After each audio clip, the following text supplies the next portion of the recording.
देखिए भाई, इससे पहले हम क्या है आपका हिमालय का भौतिक विभाजन कंप्लीट कर चुके हैं, ठीक है। और आज हमारा जो सेकंड क्वेश्चन है वो क्या है, हिमालय का प्रादेशिक विभाजन, ठीक है। हिमालय का प्रादेशिक विभाजन जो किया गया है वो भारत में विस्तृत राज्यों के आधार पर हिमालय का क्या किया गया है, विभाजन किया गया है। देख लेते हैं ये विभाजन किस प्रकार किया गया है।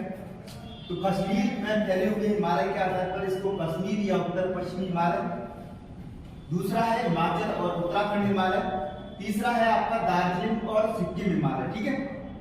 फोर्थ नंबर का है अरुणाचल प्रदेश हिमालय और अगला है पूर्वी पहाड़ियां और पर्वत, ठीक है। सबको एक एक करके क्या कर लेते हैं, कंप्लीट कर लेते हैं। जैसे कि सबसे पहला लिखा गया है कश्मीर हिमालय, ठीक है। श्रेणियां काराकोरम, लद्दाख, जास्कर की 50 श्रेणियों के रूप में ये कश्मीर में क्या है, विस्तृत है। काराकोरम पर्वत श्रेणी के बारे में मैंने आपको काफी डिटेल्स दी। इसको उच्च एशिया की रीढ़ कहा जाता है। इसी पर भारत की सबसे ऊंची चोटी कौन सी, K2 स्थित है, ठीक है। K2 जिसे गॉर्डन ऑस्टिन कहते हैं और इसकी ऊंचाई कितनी है, 8611 मीटर ऊंची है, ठीक है। कौन सी, काराकोरम पर स्थित है K2, जो कि पाक अधिकृत कश्मीर में आती है। किसमें, पाक अधिकृत कश्मीर में आती है। इसी पर विश्व की क्या सबसे ऊंचे ग्लेशियर्स भी स्थित हैं, जिनमें से एक है अपना सियाचिन ग्लेशियर, जिसे भारत एवं विश्व का दूसरा सबसे ऊंचा ग्लेशियर कहा जाता है। अगर विश्व के पहले सबसे ऊंचे ग्लेशियर की बात की जाए तो वो कौन सा है, अंटार्कटिका में स्थित है लैम्बर्ट फिशर ग्लेशियर, ठीक है। उसके बाद अपना सियाचिन है जो विश्व का दूसरा सबसे ऊंचा ग्लेशियर है। इसके बाद बाल्टोरो है, हिस्पर है, व्यापो है, ये सभी ग्लेशियर। इस सियाचिन ग्लेशियर को हम क्या कहते हैं बेटा, विश्व का दूसरा सबसे ऊंचा क्या कहा जाता है, वो सॉरी विश्व का सबसे ऊंचा क्या कहा जाता है, युद्ध स्थल क्षेत्र के रूप में जाना जाता है सियाचिन को, ठीक है। उसके बाद है लद्दाख, अगली है जास्कर, पीर पंजाब। अब मैंने लद्दाख के बारे में बताया था बेटा, जो लद्दाख श्रेणी है इसी को जो सिंधु नदी है वो कहां पर, जम्मू कश्मीर के गुंजी नामक स्थान पर आकर के क्या करती है, काटती है और भारत के सबसे गहरे गार्ज का क्या करती है बेटा, निर्माण करती है। कौन सी, लद्दाख को काटती है, कहां पर, गुंजी नामक, जिसकी गहराई कितनी बताई थी मैंने आपको, 5200 मीटर लगभग क्या है, अप्रोक्सीमेटली क्या बनाई थी मैंने, इसकी गहराई बताई थी, ठीक है, जो गुंजी नामक स्थान पर है। इसके बाद है जास्कर, उसके बाद है पीर पंजाब, ठीक है, काफी महत्वपूर्ण है। और हिमालय की जितनी भी पर्वत श्रेणियां हैं बेटा, उनमें सबसे अगर लंबी लॉन्गेस्ट अगर जो रेंज है उसकी बात की जाए तो सबसे लॉन्गेस्ट रिवर, जो लॉन्गेस्ट रेंज है यानी कि पर्वत श्रेणी है, वो सबसे लंबी कौन सी है, पीर पंजाब सबसे लंबी पर्वत श्रेणी। उसके बाद मैंने एक वर्ड लिखा है यहाँ पर, करेवा। क्या लिखा है, करेवा, जो कि आपका मध्य प्रदेश लोक सेवा आयोग प्रीलिम्स परीक्षा 2019 शायद 18 में पूछ चुका है यहाँ से क्वेश्चन, कि जो करेवा है वो क्या है। तो ये एक तरीके से कह सकते हैं हिमोड मैदान है। हिमोड मैदान मतलब बर्फ के द्वारा क्या है, इस मैदान को क्या किया गया है, निर्मित किया गया है, ठीक है, ग्लेशियर्स के माध्यम से। तो ये इसी को क्या कहते हैं, जम्मू कश्मीर में बेटा करेवा कहते हैं। लेकिन ये जाफरान या सैफरॉन या जिसे हम कहते हैं क्या, केसर की खेती के लिए प्रसिद्ध है। तो यही पूछा गया था, करेवा क्या है, तो केसर की खेती के लिए क्या है बेटा, प्रसिद्ध है, जिसे सैफरॉन बोलते हैं, जाफरान बोलते हैं, ठीक है। उसके बाद इसमें धर्मों की बात कर लेते हैं। कश्मीर हिमालय में कौन कौन से, तो मैंने आपको बेटा जोजिला पढ़ाया था, खारदुंग पढ़ाया था, मैंने आपको बनिहाल पढ़ाया था, पीर पंजाल, ये दर्रे पढ़ाए थे। इनमें से एक विशेषता निकाली थी बेटा मैंने, किसकी, बनिहाल दर्रे की। बनिहाल दर्रे में क्या है बताइए भाई, बनिहाल दर्रे में जम्मू कश्मीर में कौन सी सुरंग स्थित है, टनल स्थित है, जवाहर टनल स्थित है, ठीक है। जवाहर टनल किसमें स्थित है आपकी, इसी में, जो बनिहाल दर्रा है उसमें। उसके बाद झील है यहाँ, तो यहाँ पर झील कौन कौन सी आती है, यहाँ पर झील है देखो आपकी डल झील यहीं पर है, कहाँ पर, कश्मीर में, जो कि मीठे पानी या ताजे पानी की झील है। उसके बाद जो आपकी एक और झील है कौन सी, गुलर झील, ठीक है, गुलर झील भी स्थित है, वो भी कैसी है, ताजी या मीठे पानी की झील है। इसके बाद एक और झील है पैगोंग झील स्थित है। इसके बाद एक और है सोमोरेडी, कौन सी, सोमोरेडी लेक। ये सभी लेक्स कहां पर हैं, आपके जम्मू कश्मीर में, जिनमें से जो गुलर और डल है वो ताजे पानी या मीठे पानी की झील है बेटा, जबकि जो सोमोरेडी और पैगोंग झील है वो पैगोंग झील, ये दोनों कैसी है, लवण युक्त है, कह सकते हैं कि खारे पानी की झीलें हैं। ठीक है, तो ये अपनी क्या हो गई, झीलें कंप्लीट हो गई। उसके बाद तीर्थ स्थल, सबको पता है, पूरी कह सकते हैं कि आधी दुनिया या पूरी दुनिया को पता है कि जम्मू कश्मीर में क्या है, अपना एक वैष्णो देवी मंदिर है, काफी फेमस है, पूरे इंडिया जानता होगा। ठीक है, वैष्णो देवी का मंदिर है, अमरनाथ की गुफाएं यहीं पर स्थित है बेटा। चरार-ए-शरीफ ये भी क्या है, ये भी प्रसिद्ध तीर्थ स्थल यहाँ पर स्थित है। तो कौन कौन से हो गए, वैष्णो देवी माता मंदिर, उसके बाद अमरनाथ की जो केव है, गुफाएं हैं, वो भी हैं। उसके बाद एक और है कौन सा, चरार-ए-शरीफ, ये भी तीर्थ स्थल क्या है, होली प्लेस स्थित है। ठीक है, पवित्र है। घाटियों की बात कर लेते हैं तो जम्मू कश्मीर में कुछ घाटियां पाई जाती हैं, अनधैर्य घाटियां कह सकते हैं जिन्हें लॉन्गिट्यूडिनल। ये घाटियां क्या है बेटा, दून के नाम से प्रसिद्ध है। ठीक है, दून के नाम से प्रसिद्ध है। ठीक है, तो ये क्या था, अपना कश्मीर हिमालय था। इसके बाद बेटा बात करते हैं किसकी, हिमाचल और उत्तराखंड हिमालय, दूसरा प्रादेशिक विभाजन।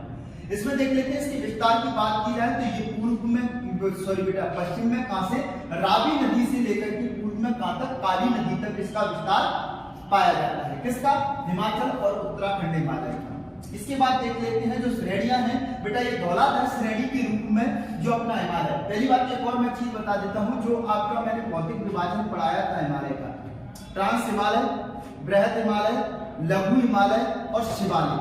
तो ध्यान रखिएगा बेटा, जो आपका हिमाचल और उत्तराखंड हिमालय है, वहां पर तीनों हिमालय का विस्तार हमको देखने के लिए मिलता है। कौन सा, बृहद हिमालय या महान हिमालय या हिमाद्री हिमालय, ठीक है, या ग्रेट हिमालय जिसको कहते हैं, इसका भी है।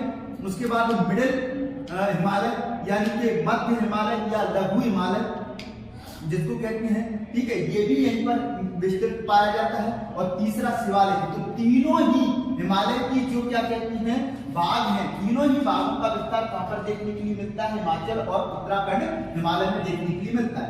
उसके बाद विस्तार की बात की जाए तो ये पश्चिम में रावी नदी से लेकर के पूर्व में कहां तक विस्तृत है बेटा, काली नदी तक विस्तृत है। ठीक है, उसके बाद श्रेणियों की बात की तो जो आपका लघु हिमालय मैंने आपको पढ़ाया था, लघु हिमालय में काफी मैंने पर्वत श्रेणियां पढ़ाई थी। तो लघु हिमालय की जो पीर पंजाब पर्वत श्रेणी है वो तो बेटा जम्मू कश्मीर यानी कश्मीर हिमालय में चलेगी, लेकिन लघु हिमालय की एक पर्वत श्रेणी है कौन सी, धौलाधर, जो कहां पर विस्तृत है, आपकी कौन से में विस्तृत है, धौलाधर, हिमाचल प्रदेश में। बहुत महत्वपूर्ण ध्यान रखना, एक धौलागिरी चोटी है, ये धौलाधर पर्वत श्रेणी है जिसका विस्तार हिमाचल प्रदेश में है, लेकिन धौलागिरी जो चोटी है बेटा वो नेपाल में स्थित है। यहाँ पर नेपाल में स्थित है। ठीक है, इसके बाद ये जो उत्तराखंड, यूके का मतलब यहाँ पर मैंने उत्तराखंड लिखा हुआ है। ठीक है, तो ये उत्तराखंड में किस रूप में विस्तृत है, नाग टिब्बा।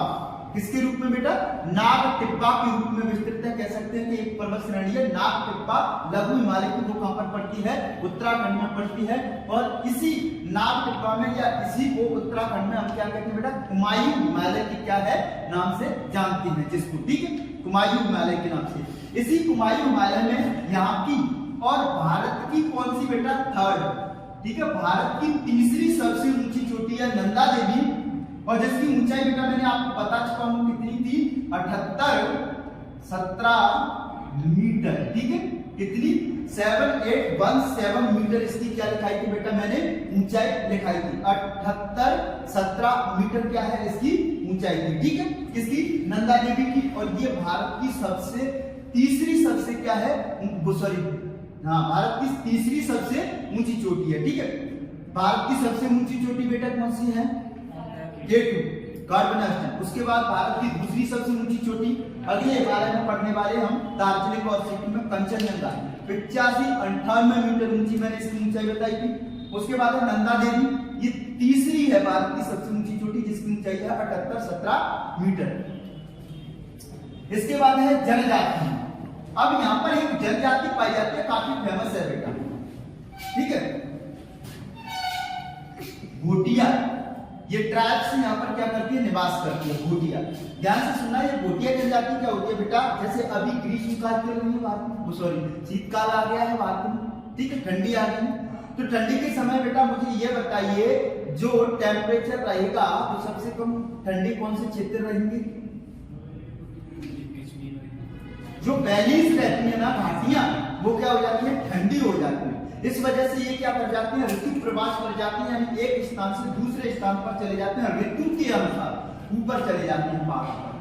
और जब ग्रीष्म ऋतु आ जाती है तो पहाड़ों पर अधिक गर्मी पड़ती है, इसीलिए ये क्या करती है बेटा, घाटियों में चले जाती है, नीचे चले जाती है। तो ये ध्यान रखिएगा निम्नलिखित में से वो कौन सी ट्राइब्स है, ठीक है, कौन सी जनजाति है जो बेटा अपने ऋतु प्रवास के लिए क्या है, फेमस है। तो वो कौन सी है, भोटिया जनजाति है, ठीक है। उसके बाद यहाँ के प्रसिद्ध स्थलों की बात करें तो हिमाचल प्रदेश में और उत्तराखंड में देखो काफी प्रसिद्ध स्थल भी हैं। कौन कौन से मैंने स्वास्थ्यवर्धक स्थल पढ़ाए थे बेटा, तो बहुत सारे पढ़ाए थे, ठीक है, जिनमें बहुत सारे रानी केतु भी था, नैनीताल भी था, ठीक है, चक्राता भी था, मंडी था, सोलन था, शिमला था, ये क्या है, प्रसिद्ध स्थल थे। इसके बाद बद्रीनाथ है, केदारनाथ है, ठीक है, ये सब कहां पर हैं, सब लघु हिमालय में, और कह सकते हैं कि हिमाचल और उत्तराखंड हिमालय में ही पड़ते हैं, ठीक है। इसके बाद है नदी संगम। तो नदी संगम मैंने बताया था बेटा, हिमालय से क्या है, कौन सी नदियां निकली है, सबसे पहले निकली है अलकनंदा।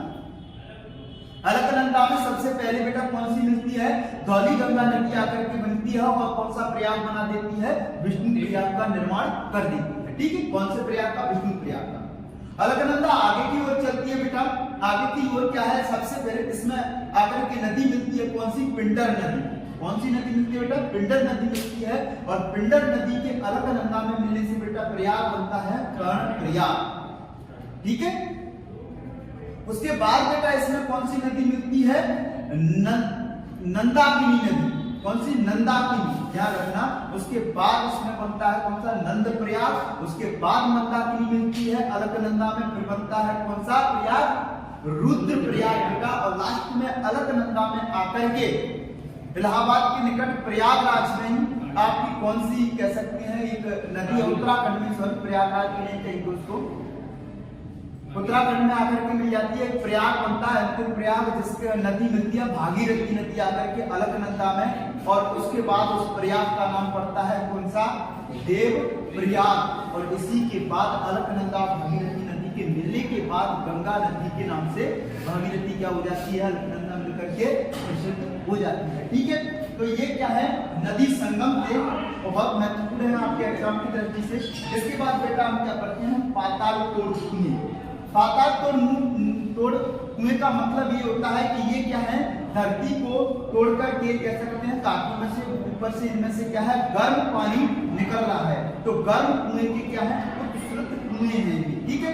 इनका मतलब ये है जमीन से पानी निकलता है। और क्वेश्चन पूछा जाता है कि ऐसे भारत में कहां पर पाई जाती हैं पाताल तोड़ कुएं, तो वो कहां पर पाई जाती है बेटा, उत्तराखंड में। कहां पर पाए जाते हैं, उत्तराखंड में इस प्रकार की कुएं हमको देखने के लिए मिलती हैं, ठीक है। ये अपना दूसरा हिमालय कंप्लीट हो गया है। तीसरा है बेटा कौन सा, दार्जिलिंग एवं सिक्किम हिमालय। ध्यान से सुनना, दार्जिलिंग एवं सिक्किम हिमालय का विस्तार बेटा नेपाल से लेकर कहां तक, भूटान के बीच में पाया जाता है, यानी कि पश्चिम में नेपाल है और पूर्व में क्या है बेटा, भूटान है। इनके बीच में जो हिमालय पड़ता है वो कौन सा पड़ता है, दार्जिलिंग और सिक्किम हिमालय, ठीक है। यहीं पर मैंने चोटी की बात की है, कौन सी है बेटा, कंचनजंगा इस हिमालय की सबसे ऊंची चोटी है। और कंचनजंगा की ऊंचाई क्या है बेटा, कितनी है, मैंने बताया कि 85-98 मीटर इसकी क्या है बेटा, ऊंचाई है, ठीक है। 8598 मीटर इसकी क्या है बेटा, ऊंचाई है। और ये भारत की दूसरी सबसे ऊंची चोटी है। अगर क्वेश्चन ऐसे आता है निर्विवादित, यानी जिस चोटी पर विवाद नहीं है वो भारत की सबसे ऊंची चोटी कौन सी है, तभी आंसर बेटा क्या आएगा, कंचनजंगा सबसे पहले आंसर आएगा। यहाँ पर केटू आंसर नहीं आएगा। सीधा क्वेश्चन पूछे जब आपसे कि भारत की सबसे ऊंची चोटी कौन सी है, तो आंसर आएगा केटू। लेकिन निर्विवादित भारत की सबसे ऊंची चोटी पूछी जाए बेटा तो कौन सा आंसर आएगा, कंचनजंगा, ठीक है। इसके बाद जनजातियों की बात करते हैं तो लेप्चा नामक है, नेपाली है, बंगाली। बंगाली बांग्लादेश वो क्षेत्र में और पश्चिम बंगाल वाले रीजन में मिलती है। नेपाली आपके नेपाल में मिलने वाली है। और लेप्चा जो जनजाति है बेटा वो कहां पर मिलती है, अपने भारत के सिक्किम राज्य में निवास करती है। कहां पर, सिक्किम में निवास करती है। ये लेप्चा जनजाति है वो कहां पर रहती है, सिक्किम में निवास करती है। उसके बाद बात कर लेते हैं शिवालिक पहाड़ियां। मैंने क्रॉस का निशान लगाया, मींस दार्जिलिंग एवं सिक्किम हिमालय तक जो अपनी शिवालिक पर्वत श्रेणी है वो क्या हो जाती है, उसका विस्तार समाप्त हो जाता है, यानी उससे आगे पहुंचती ही नहीं है वहां तक, ठीक है। कहां तक? दार्जिलिंग एवं सिक्किम हिमालय तक इसका विस्तार नहीं पाया जाता है, ठीक है। लेकिन कुछ स्थलाकृतियां पाई जाती हैं जिन्हें वहां पर क्या कहते हैं बेटा? द्वार स्थलाकृतियां कहते हैं। और ये द्वार स्थलाकृतियां आपको पता है किसके लिए प्रसिद्ध हैं? चाय बागानों, ठीक है। किसके लिए? चाय बागानों के लिए, टी गार्डन्स के लिए क्या है? ये प्रसिद्ध है, ठीक है। इसके बाद अंतिम हिमालय बेटा अरुणाचल हिमालय, भूटान से लेकर ये कहां तक? अरुणाचल प्रदेश में बेटा एक दर्रा स्थित है जिसे पास बोलते हैं, तो दिफू दर्रा तक इसको क्या है? विस्तृत है। कहां से? भूटान टू दिफू पासेस तक इसका क्या है? एक्सटेंशन है, विस्तार है। ट्राइब्स की बात कर लेते हैं तो यहाँ पर बहुत सारी जनजातियां निवास करती हैं, जिनमें देखिए कौन कौन सी बेटा? मिश्मी है, मिश्मी है, अगोर है, डफला है, ठीक है, मिरी है, ये क्या है? और इनके अलावा भी कुछ जनजातियां हैं जो इनका क्या पाया जाता है बेटा? यहाँ पर निवास रहता है, विस्तार पाया जाता है। लेकिन ये क्या करती हैं? ये जो मिसी, अगोर, डफला, मिरी, ये इनके नाम कहां से आए? तो ये यहाँ पर पूर्वी हिमालय जो मैंने पढ़ाया था बेटा, उत्तर पूर्वी हिमालय, वहां पर ये पहाड़ियां अरुणाचल प्रदेश में स्थित है। इन्हीं पहाड़ियों पर निवास करने वाली जनजातियों को हम क्या कहते हैं? उन्हीं पहाड़ियों के नाम पर इन जनजातियों का नाम रखा गया है, ठीक है। लेकिन ये क्या करती हैं? वहां पर स्थानांतरित कृषि करती हैं, ठीक है। जिसे इंग्लिश में बोलते हैं वर्निंग, क्या कहते हैं? स्प्लैश या वर्निंग क्या कहते हैं? एग्रीकल्चर कहते हैं, स्थानांतरित कृषि कहते हैं। इसी को हम झूमिंग कृषि कहते हैं, ठीक है। इस झूमिंग कृषि को क्या किया है? इन जनजातियों के द्वारा इन पहाड़ियों पर किया जाता है, जिसकी वजह से कहा जाता है कि नॉर्थ ईस्ट में जो वर्निंग कृषि है वो बड़ी मात्रा में की जाती है और वहां पर इसकी वजह से जंगलों को अत्यधिक नुकसान हो रहा है, ठीक है। कौन सी जनजातियों के द्वारा? इन जनजातियों के द्वारा, ठीक है। जो नॉर्थ ईस्ट में जनजातियां निवास करती हैं उनके द्वारा। नागालैंड में इसका काफी ज्यादा क्या है? अत्यधिक कह सकते हैं कि प्रकोप है इन लोगों का, बहुत ज्यादा बड़ी मात्रा में क्या करती है? ये वर्निंग कृषि करती है, जिसकी वजह से वहां पर क्या होता है? जंगलों को काफी नुकसान होता है। वर्निंग कृषि होती क्या है? तो थोड़ा सा मैं इसकी जानकारी दे देता हूं। क्या होता है? ये क्या करते हैं? जंगल को काटते हैं, फिर वहां पर खेती करते हैं और तब तक खेती करते हैं जब तक कि वो भूमि फर्टाइल रहती है, उपजाऊ रहती है, ठीक है। जब भी वो अनफर्टाइल हो जाती है यानी कि अनुपजाऊ हो जाती है वो भूमि, उस स्थान को छोड़कर के वो दूसरी स्थान पर चले जाते हैं। वहां पर भी बेटा क्या करते हैं? यही प्रोसेस सेम अपनाते हैं, ठीक है। वहां जाकर के ये सेम प्रोसेस अपनाते हैं, जंगलों को काटते हैं, आग लगाते हैं, फिर खेती करते हैं और कब तक करते हैं? जब तक भूमि उपजाऊ रहती है तब तक खेती करते रहते हैं, ठीक है। उसके बाद ये चीजें क्या है? समाप्त हो जाती है, इसकी वजह से जंगलों को अत्यधिक नुकसान होता है। लास्ट है अपना कौन सा बेटा? पूर्वी पहाड़ियां और पर्वत। तो मैंने बताया था मणिपुर में मणिपुर पहाड़ियों के रूप में, लोसाई पहाड़ियों के रूप में इसका विस्तार पाया जाता है। अरुणाचल प्रदेश में मैंने बताया था बेटा मिसमी है, अगोर है, डफला है, मिरी है, इनके रूप में इसका विस्तार पाया जाता है। लेकिन स्पेशली पढ़ लिया उसको तो हमने। तो इसके बाद फिर नागालैंड में नागा पहाड़ियां हैं, यहाँ पर भी एक नागा जनजाति निवास करती है बेटा। तो नागा जनजाति भी क्या करती है? वर्निंग कृषि यानी कि झूमिंग कृषि करती है, ठीक है, प्लस एग्रीकल्चर। उसके बाद ये जो मिजोरम है, मिजोरम में बेटा ये मिजो पहाड़ियों के रूप में विस्तृत है, ठीक है, ध्यान रखिएगा। यहीं पर मिजो पहाड़ियों, मिजोरम में एक लोसाई नामक पहाड़ी पाई जाती है। कौन सी पाई जाती है? लोसाई नामक पहाड़ी पाई जाती है, ठीक है। इसी मिजोरम में एक फोंगपी नामक पर्वत है जिसे नीला पर्वत कहते हैं, मैंने पहले भी बताया, अभी बता रहा। और एमपीपीएससी लास्ट टाइम 2020 के प्रीलिम्स में ये क्वेश्चन आपका पूछा गया है, ठीक है। तो ध्यान रखिएगा, पूर्वी पहाड़ियों के त्रिपुरा में त्रिपुरा पहाड़ियों के रूप में, मेघालय में ये बेटा गारो खासी जयंतिया पहाड़ियों के रूप में क्या है? ये विस्तृत है, ठीक है। तो ये काफी महत्वपूर्ण है, पूर्वी पहाड़ी एवं पर्वत, यहाँ से क्वेश्चन भी आ जाते हैं। मणिपुर में बेटा हमने क्या है? एक चीज पढ़ी थी, जो पहाड़ियां हैं इनके मध्य में एक झील का विस्तार पाया जाता है, लेक है, ये कौन सी? लोकटक लेक, लोकटक झील है बेटा।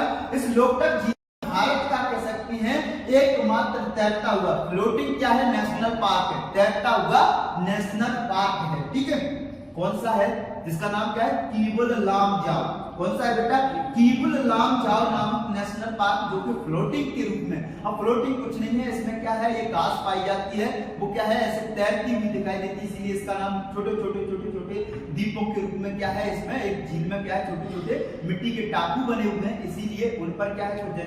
कुछ एनिमल्स भी रहते हैं, ठीक है, उनकी वजह से इसको क्या है नेशनल पार्क बनाया गया है वहां पर, और इसीलिए इसको क्या कहते हैं फ्लोटिंग नेशनल पार्क कहते हैं। तो बेटा ये क्या था अपना हिमालय का प्रादेशिक विभाजन था, काफी महत्वपूर्ण है। ठीक है, लाइफ टाइम मैथ्स के एग्जाम में पूछा भी गया है, तो इसको आप आसानी से लेके आ सकते हो, कुछ नहीं करना है, केवल नाम याद करने हैं और जो अरुणाचल प्रदेश में हिमालय का भाग है वही लिख देना है, सिक्किम में किसके रूप में विस्तृत है वो लिख देना है, दार्जिलिंग यानी कि पश्चिम बंगाल में किस रूप में प्रसिद्ध है वो लिख देना है, कश्मीर में कश्मीर की बातें लिख देनी है, हिमाचल में और उत्तराखंड में उत्तराखंड की बातें लिख देनी है, पूर्वी में पूर्वी की। काफी बहुत इजी है ये हिमालय का क्या कहते हैं वर्गीकरण। ठीक है, क्लासिफिकेशन है कौन सा regional classification of the Himalaya, Himalaya का क्या है ये प्रादेशिक विभाजन है। ठीक है, काफी महत्वपूर्ण।